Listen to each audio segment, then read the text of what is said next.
Rebuilding a Rustproof Land Rover, Part 18. The painting continues with even more paint on the bonnet. Now it is time to give the front some attention. The galvanised front bumper is at the powder coating company. The plastic grille and headlight surrounds will be replaced. It is time, I think, to remove the old doors, which are the only parts of this Land Rover which are rusty. The door panels are not rusty because they're made of aluminium, but they are a bit corroded at the bottom where the aluminium meets the steel frame.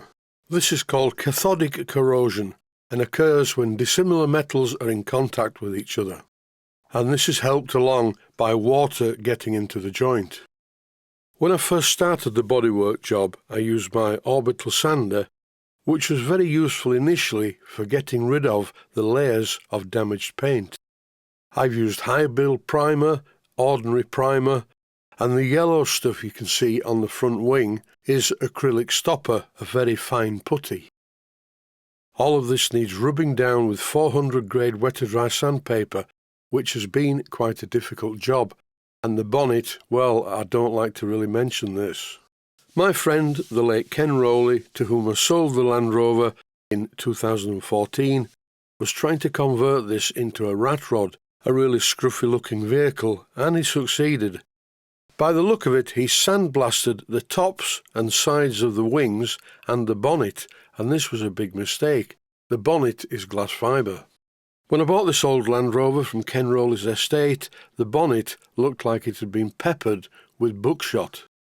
The bonnet is still not perfect, but it's taken an awful lot of effort to get it to this level.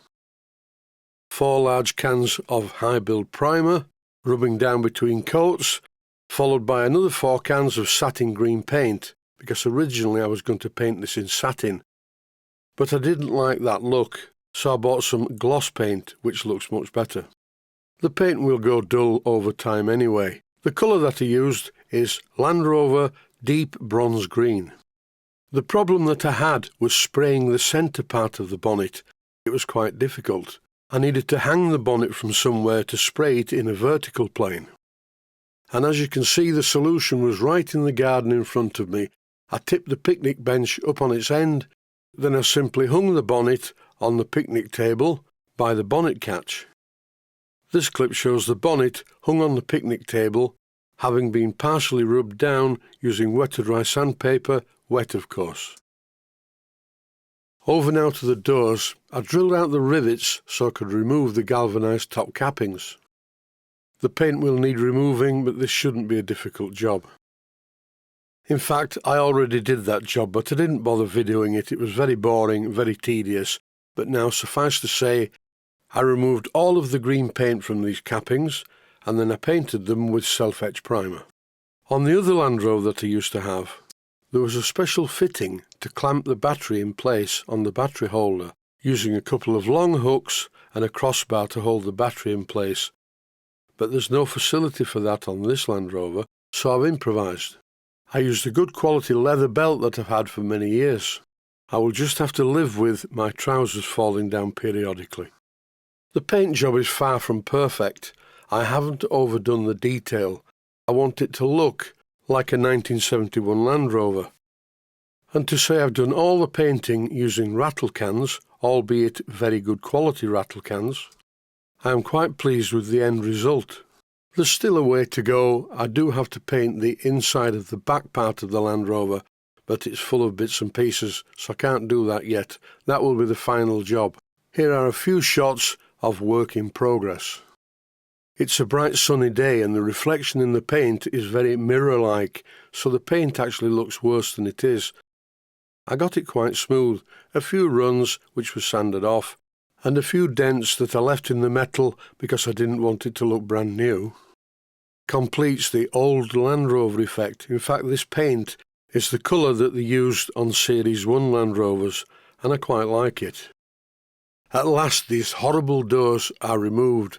You can see how rusty the steel frame is on the one on the right.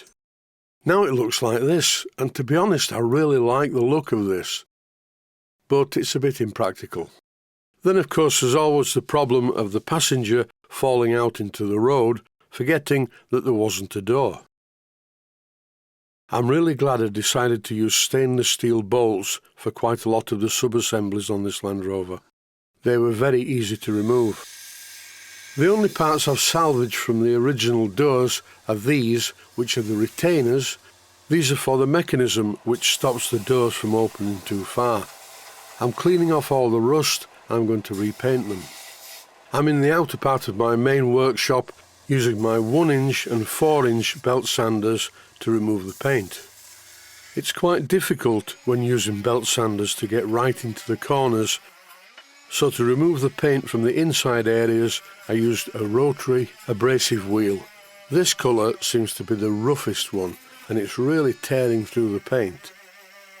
You definitely need to wear eye protection when using these because they do fragment, and the surrounding areas get quite a covering of a mixture of nylon and abrasive stuff. Very soon these parts were clean enough to paint. I'm going to paint them first using self-etch primer. This paint sticks very well to most metals, particularly steel, which is what it was designed to do. It doesn't give the best finish like a gloss paint, but then again it's not supposed to. The general plan is you put this stuff on, then you paint it in ordinary primer, then you rub it down before putting the top coats on.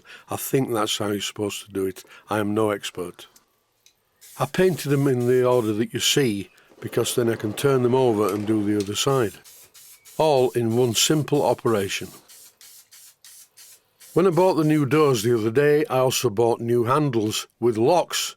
What a luxury. This will help to prevent people breaking into my Land Rover and stealing it. These will also need painting.